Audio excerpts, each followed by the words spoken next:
Hi, welcome back to Swarzo History. We're on episode 7, and we're talking about the song Might Makes Right off of my album Odyssey. And the song is about the Melian Dialogue as recorded in Thucydides, Book 5. So if you remember a few episodes back, we talked about Mytilene. That stuff happened early on in the war, within the first few years. And the stuff I'm going to talk about now took place in the summer of year 16 of the Peloponnesian War, so it's taking place a lot later on.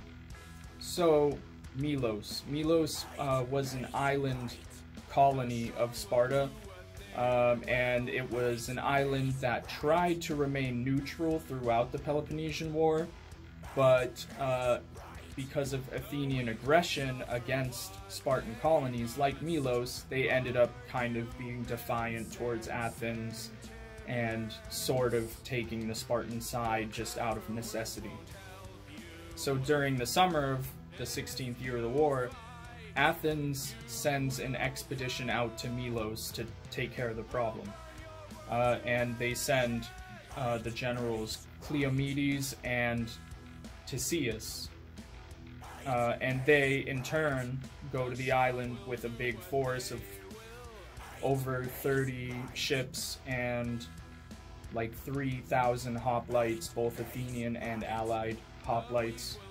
And they send representatives once they get to the island to go negotiate with the Melians. So the negotiations are interesting because the Athenians come to the Melians and they basically say, we're not here to talk about the morality of this, the ethics, whether or not this is just. We're here to talk about, we're gonna take your city because you defying us is a problem, and you have a choice between defying us here and now and basically guaranteeing your own destruction, or submitting and coming along peacefully and becoming an Athenian subject state. So throughout the entire negotiation, the Melians are trying to bring up the injustice of this and whether or not this is a right thing to do.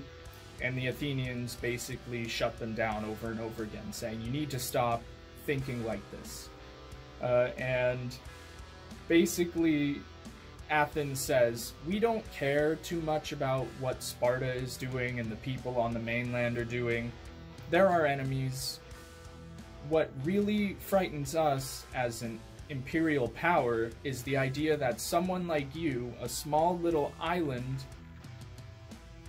within our sphere of influence, can remain neutral or in any way opposed to us, unchallenged. Your neutrality and your not being subjected to us is an affront to our power.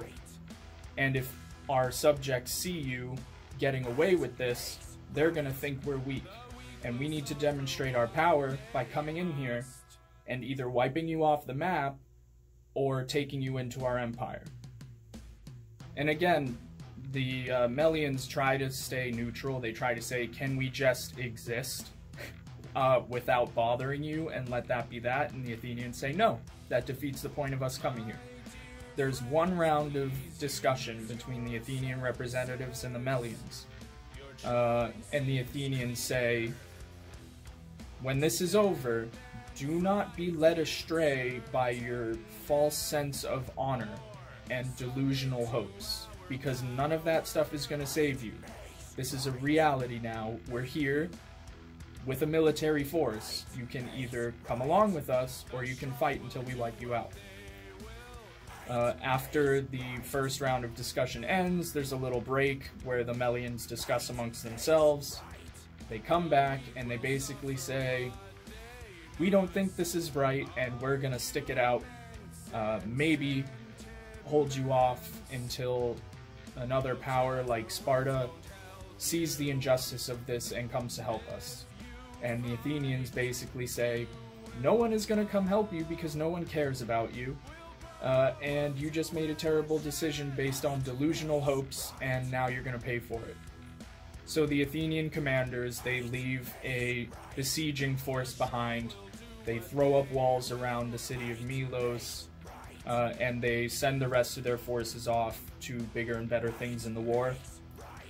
Melian defiance continues for a little while, and then eventually the Athenians send a big force under Philocrates to come and fix the problem. The Melians eventually are overcome and they surrender, and the Athenians kill all the men of military age and sell all the women and children into slavery, and then they colonize Melos with about 500 people. The end. This is like one of the most talked about sections of Thucydides' work, because there's a lot of philosophical discussion about politics and what makes an empire and things like that. But it's also a very dark contrast to the whole Mytilenean problem earlier on in the war, where you see Athens kind of struggling on whether or not they're going to do this kind of stuff to the Mytileneans, and then 16 years later, or close to it, you see them basically just going all in. We're here to take you or kill you. I think Thucydides is trying to show the corrupting nature of power and empire. So as Athens grows as an imperial power, and they become more comfortable and established, they get more brutal and disinterested in problems of ethics and morality. And they think it's perfectly reasonable and rational. And they say a few times in the debates, you know, right and wrong doesn't matter, it's following the rules that nature and the gods have set out. And those rules are, you can fight against people who are equal to you, but you should defer to people who are superior to you, because they will do what they can to get what they want or what they need, and the people who are weaker are gonna lose out. And this like polarity between people who reason through things based on self-interest versus people who make moral and ethical arguments goes back to the Mytilenean debate itself. Because at the end of the day, the decision to not kill everyone in Mytilene was based on a self-interest argument about what the effect of capital punishment would have on other subjects who rebel, rather than it's probably not cool of us to do it. So that's the gist of the Melian Dialogue. The quotes, I was gonna give a lot of quotes in this episode because they're really powerful, dark, and like really cool quotes, but there's so many good ones in this short section of the book that it would be impossible for me to just pick out a few to read in front of the camera without this just turning into Swarzo recites Thucydides. I highly recommend people who are into this stuff, who don't have a copy of Thucydides or haven't read it before, just get it. It's not expensive, and you can skip through the boring stuff and find stuff you like. It's all good. Next episode of Swarzo History is gonna be about Sphacteria, I think. I think that's the next song on the album. That'll be a good one. Also a dark one. And I look forward to talking about it in about a week or two.